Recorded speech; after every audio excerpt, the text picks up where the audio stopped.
Ku beri nama pedang ini Naga Puspa. Selamatkan dia. Jangan sampai jatuh ke tangan pendekar berwatak jahat.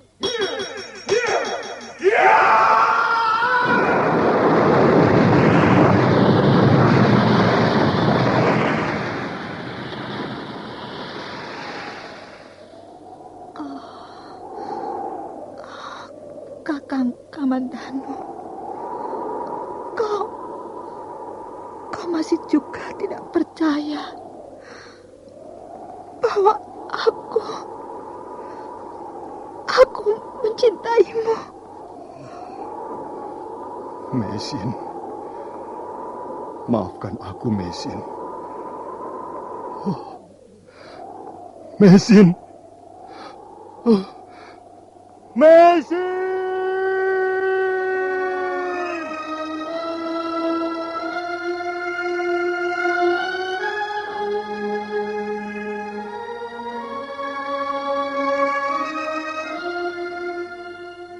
Tutur Tinula.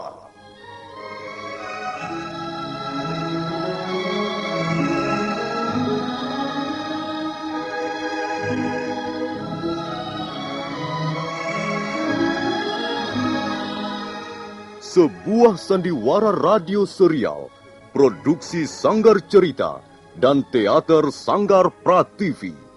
Sebuah kisah dengan latar belakang sejarah runtuhnya Singasari dan berdirinya Kerajaan Majapahit.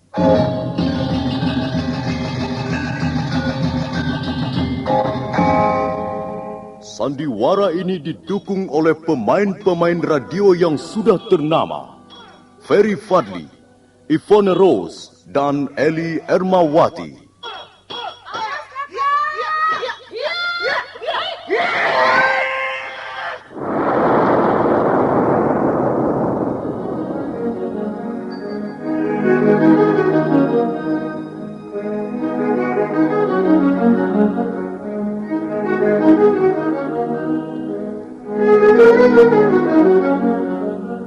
Cerita ini ditulis dan disusun oleh S. Tijab. Teknik dan montase dikerjakan oleh Rudi Tinangon dan Joko SP. Sutradara EWS Yuwono. Kali ini mengetengahkan episode pertama dengan judul Pelangi di Atas Kurawa.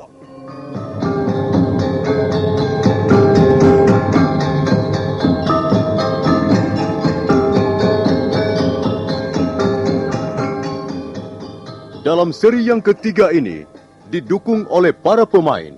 Iwan sebagai Pranaraja, Wawan GW sebagai Ganggadara, Beni sebagai Jarawaha, Asdi Suhastra sebagai Empu Ranubaya, Ferry Fadli sebagai Arya Kamandanu, Hari Aki sebagai Empu Hanggareksa, Eli Panca sebagai Nyi Rongkot, Wenda Lubis sebagai Wirot, dan Nusri pembawa cerita. Selamat menikmati.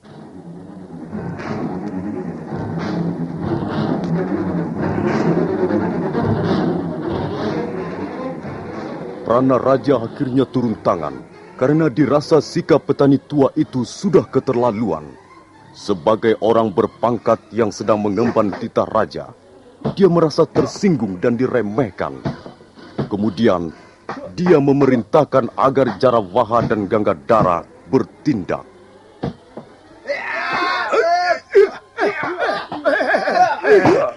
Ini ada apa ini? Kok main proyek begini? Hentikan! Mundur Jarawaha, menepilah Ganggadara. Si tua bangka ini agaknya punya kepandaian juga, Tuan. Mundur kataku. Pak Tua, jadi kau mau pamer kepandaian di depan kami? Hah? Apa? Aku mau pamer kepandaian? Teman-temanmu itulah yang sok jago. Mentang-mentang prajurit Singasari, lalu main tendang, main pukul, main keroyok. Ya, Tentu saja aku tidak mau diperlakukan seperti itu. Kalau kau masih berkeras tidak mau melayani kami dengan baik, Hah? aku yang akan turun tangan. Sekarang ternyata kau yang ingin pamer kepandaian di depanku. Pak Tua, lihat. Aku membawa tanda pengenal dari istana. Kau tahu artinya? Hah? Tidak. Kurang ajar. Jawabanmu semakin memerahkan telinga.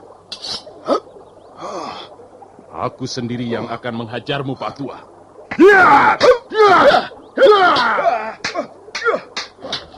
Hati-hati, Tuan. Orang tua itu cukup lincah dan gesit. Diam kau, Jarawaha. Kau telah melawan kami. Dan itu berarti melawan pemerintah Singasari. Terserah. Aku tidak merasa berbuat yang merugikan kalian. Aku bekerja di sawahku sendiri. Kalian yang datang mengganggu aku dan mengajakku ribut-ribut.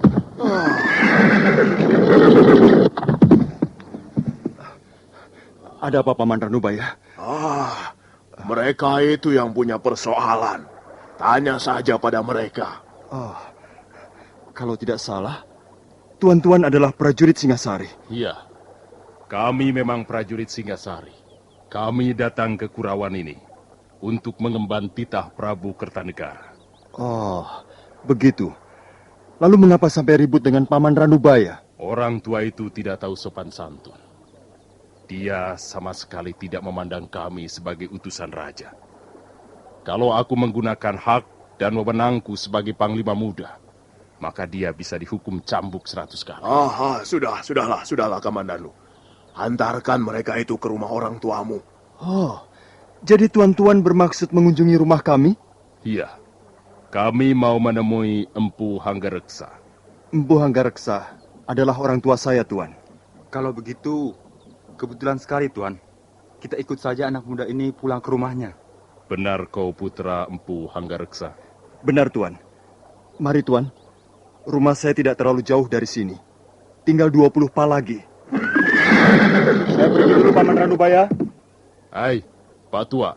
Kalau kau tidak belajar sopan santun dan menghargai pejabat kerajaan, suatu ketika kau akan mendapat kesulitan besar. Mari, Tuan.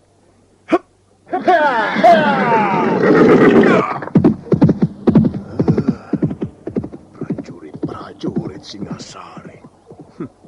Apa yang mereka andalkan sebenarnya?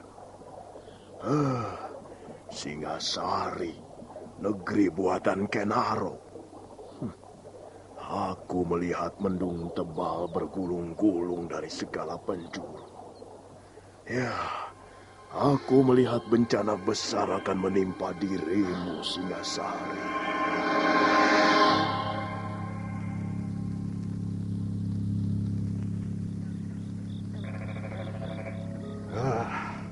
Mari tuan-tuan, silakan minum dan silakan mencicipi makanan desa Kurawan. Terima kasih Tuan Hanggareksa. Kami ikut merasa gembira dan bangga mendengar kebijaksanaan Sang Prabu Kertanegara. Wah, beliau itu raja yang arif, adil dan bijaksana. Beliau tak pernah melupakan budi baik seseorang, sekalipun orang itu berasal dari kalangan bawah. Kita semua ikut menikmati hasil yang telah dicapai pemerintah Singasari. Ya, benar Tuan. Dengan diresmikannya prasasti Camunda, maka siapa saja yang dianggap berjasa membantu Singasari melebarkan sayapnya akan mendapat hadiah. Dan dalam hal ini, tak terkecuali Tuan Hanggareksa, sebagai seorang ahli membuat senjata, tentulah jasa Tuan tidak dapat dianggap kecil. Bukan begitu, Jarawaha? Betul, Tuan. Betul sekali. Ya. Bagaimana seorang prajurit bisa berbuat banyak di medan peperangan kalau tidak dibekali senjata yang ampuh? Dan senjata buatan Tuan Hanggareksa sudah terkenal ampuh. Prajurit Madura, Bali, dan terakhir pasukan Suara Bumi sudah membuktikan sendiri keampuhan senjata ciptaan Tuan. Tuan-tuan terlalu memuji saya. Saya sudah merasa senang dan bangga kalau bisa bekerja dan mengabdi pada pemerintah Singasari. Ini sungguh, Tuan. Dalam hal ini, saya bekerja tanpa pamrih apa-apa. Kami percaya, Tuan. Dan Prabu Kertanegara sendiri juga sepenuhnya percaya pada kemurnian pengabdian Tuan Hanggareksa. Itulah sebabnya Tuan diharapkan hadir dalam pertemuan di bulan Bhadrapada nanti. Sang Prabu ingin bertatap muka dan bicara langsung dengan orang-orang yang telah membantu beliau. Saya ini kan orang desa. Orang kecil yang tidak punya arti apa-apa. Karena itu, saya sangat terharu mendengar sikap Sang Prabu yang begitu mulia. Oh ya, kami ingin menanyakan sesuatu pada Tuan. Soal apa, Tuan Pranaraja? Sebelum kami bertemu dengan Arya Kamandano, putra Tuan, kami sempat bertengkar dengan seorang petani tua yang sedang mencangkul saluran air di sawahnya. Iya, betul Tuan. Wah, orang tua itu benar-benar kurang ajar sekali Tuan. Dia sama sekali tidak takut pada kami, walaupun tahu bahwa kami membawa amanat seorang raja. Ya, di samping kurang ajar, dia juga telah berani menghina pemerintah Singasari. Ini yang saya kira tidak bisa diampuni. Ya, saya pikir otaknya tidak genap lagi. Apa benar begitu, Tuan? Jangan hiraukan dia, Tuan-Tuan. Jangan dimasukkan ke hati. Putra Tuan memanggilnya dengan sebutan paman. Apakah Tuan masih tersangkut hubungan kerabat dengan orang itu? Oh, tidak, Tuan. Sama sekali tidak. Dia bukan sanak keluarga saya. Kami dulu memang pernah bersahabat. Tapi sekarang kami tidak pernah bertemu lagi. Walaupun masih satu desa. Mungkin benar seperti yang dikatakan Ganggadara. Dia agaknya kurang beres otaknya. Ya, mungkin saja, Tuan. Soalnya saya sudah lama sekali tidak pernah bertemu dengannya. Siapa nama orang itu, Tuan? Namanya Empu Ranubaya. Sudahlah, Tuan. Lupakanlah saja. Dia barangkali tidak bermaksud sungguh-sungguh. Saya jamin, dia tidak akan berani mengganggu Tuan-Tuan lagi. Baiklah. Maaf, Tuan Hanggareksa. Kami ingin istirahat. Silahkan, Tuan-Tuan, silahkan. Ruangan sudah disediakan untuk sekedar, merebahkan badan. Maaf, beginilah keadaan rumah kami. Serba sederhana. Ya, maklumlah rumah desa, Tuan. Apa enaknya tidur saja ya? Nanti kalau Bapak Guru mencari, bagaimana?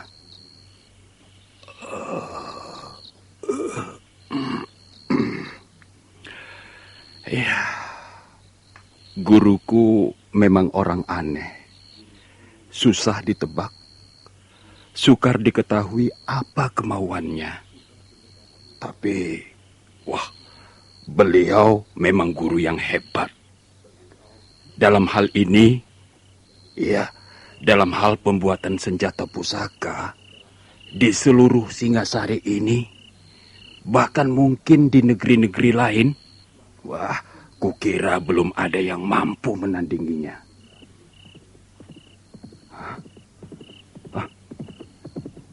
Siapa itu malam-malam datang kemari? Pasti orang yang ingin memesan senjata pusaka. Dia pasti kecewa. Sebab guru sudah tidak melayani pesanan senjata pusaka lagi.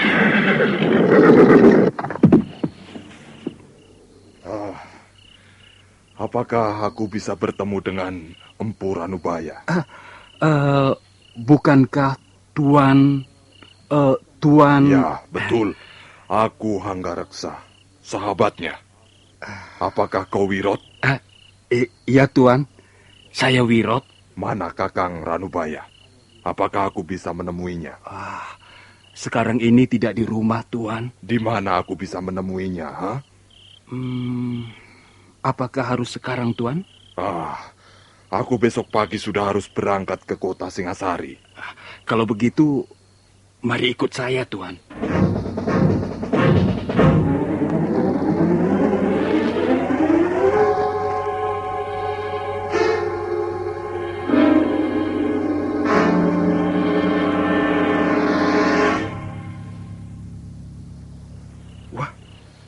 Tidak ada, Tuan. Biasanya guru ada di sini. Apa yang dilakukannya di sini malam-malam begini, ha? Guru memang sering berlaku aneh. Beliau punya kegemaran yang tidak jamak dimiliki orang lain. Biasanya dia duduk di sini, di atas akar pohon ini, sambil memandang bulan yang berkaca di permukaan air sungai itu. Ya, beliau kadangkala betah duduk di sini sampai menjelang pagi, Tuan. Mengapa begitu? Mestinya gurumu lebih mapan. Karena sekarang usianya sudah agak lanjut. Saya hanya seorang murid, Tuan. Pengetahuan seorang murid terbatas. Paling banter sebatas pinggang gurunya, Tuan. Iya. Lalu, kalau begitu di mana dia sekarang, Wirot? Apakah tidak ada tempat yang lain yang biasa dikunjungi Kakang Ranubaya? Ada, Tuan, ada. Tapi sudah hampir 1 bulan ini beliau tidak mengunjungi tempat itu. Ya, siapa tahu dia ada di sana. Baiklah. Mari ikut saya, Tuan. Mudah-mudahan saja guru ada di sana. Iya.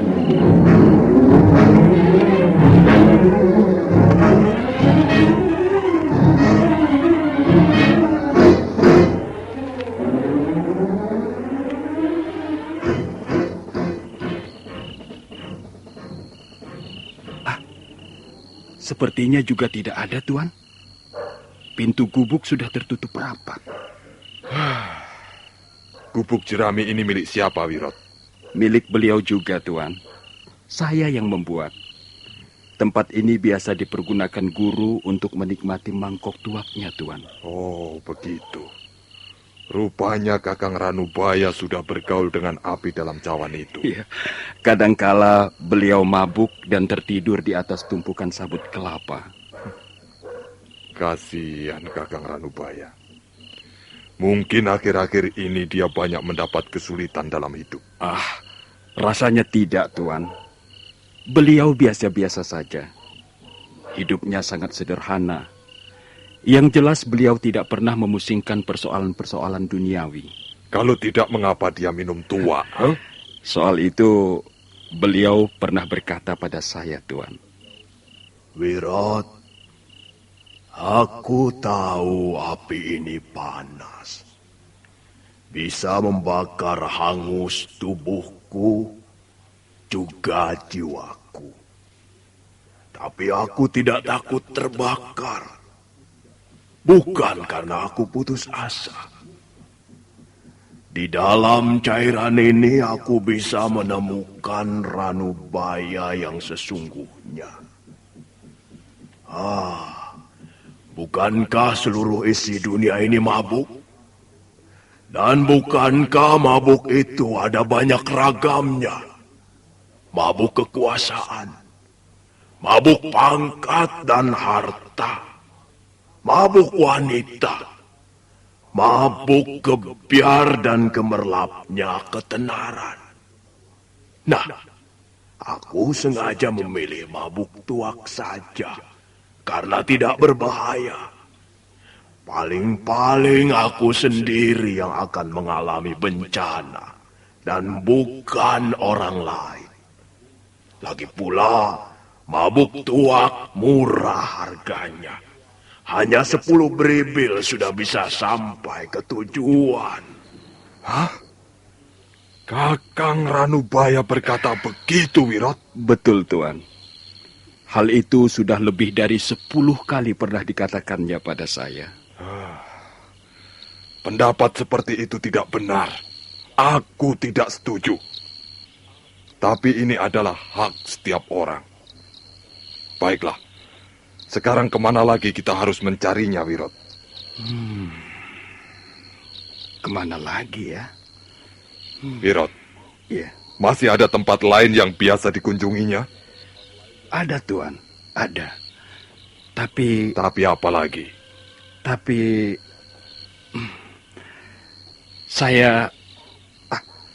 Saya tidak berani mengantar Tuan ke tempat itu.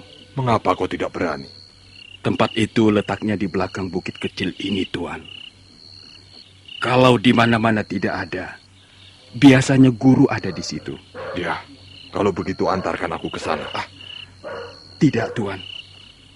Saya tidak berani. Sungguh.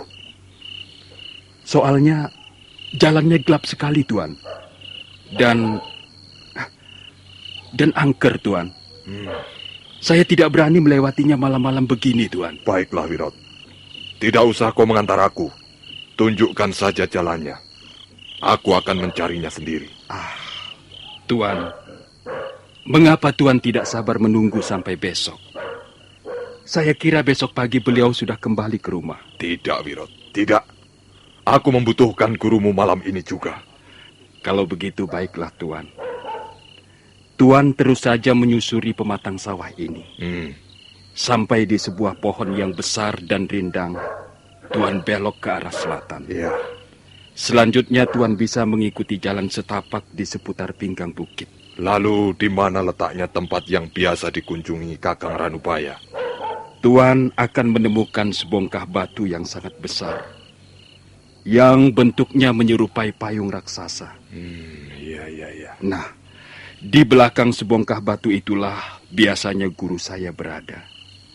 Tapi, ya, harap Tuan berhati-hati. Saya khawatir hantu bertopeng itu akan muncul malam ini. Jadi kau takut hantu bertopeng, maka tidak mau mengantarkan aku, begitu? Benar, Tuan. Hantu itu, menurut cerita guru saya, sangat kejam, Tuan. Apalagi bagi orang yang belum dikenalnya dan baru pertama kali melewati daerahnya. Ya, sudahlah. Kau boleh kembali, Wirot. Biar aku temui sendiri gurumu. Sekalian aku ingin berkenalan dengan hantu yang kau katakan itu.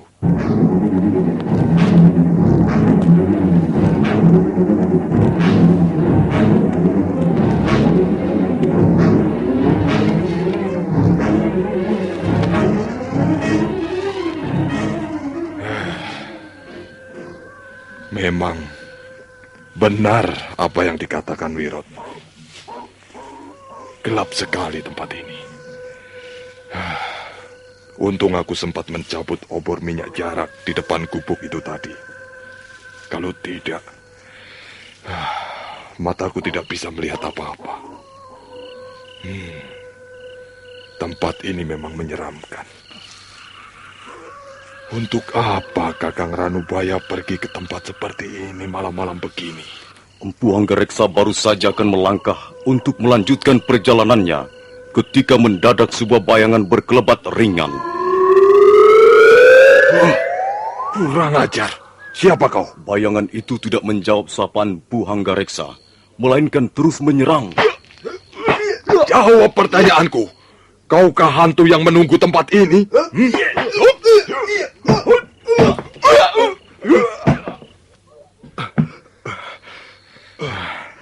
Nah, mau apa kau sekarang? Masih ingin mencoba Empu Hanggareksa? Kau ternyata hantu gadungan. Coba, aku ingin tahu wajah di balik topengmu ini. Empu Hanggareksa sambil menjepit lengan hantu bertopeng, menyingkapkan topeng di wajah hantu itu.